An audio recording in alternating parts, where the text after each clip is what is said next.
কলমি শাকের সম্পর্কে খুব বেশি জানা নেই বহু মানুষেরই। বিশেষজ্ঞরা জানাচ্ছেন স্বাস্থ্যের উপকারে কলমি শাকের জুড়ি মেলা ভার।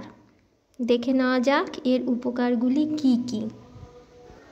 প্রথমত, কলমি শাকে ক্যালসিয়াম থাকে, এই জন্য এই শাক হাড় মজবুত করতে খুব সাহায্য করে।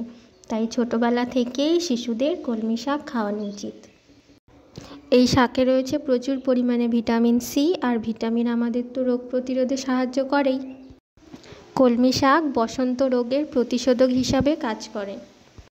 এই শাক রক্তশূন্যতা রোগীদের জন্য দারুণ উপকারী। নিয়মিত কলমি শাক খেলে কোষ্ঠকাঠিন্য দূর হয়। রক্তে কোলেস্টেরলের মাত্রা কম করে, যার কারণে হার্ট অ্যাটাক, হৃদরোগ এই সমস্ত রোগ হওয়ার সম্ভাবনা অনেক কমে যায়। আমি তো আমার বাড়ির বাগানেই শাকটি পেয়ে গেছি। আপনারা যদি সপ্তাহে 2-3 দিন খেয়ে থাকেন তাহলে শারীরিকভাবে অনেকটাই সুস্থ থাকবেন। ভালো থাকবেন। নমস্কার। আর ভালো লাগলে সাবস্ক্রাইব করে আমার পাশে থাকবেন।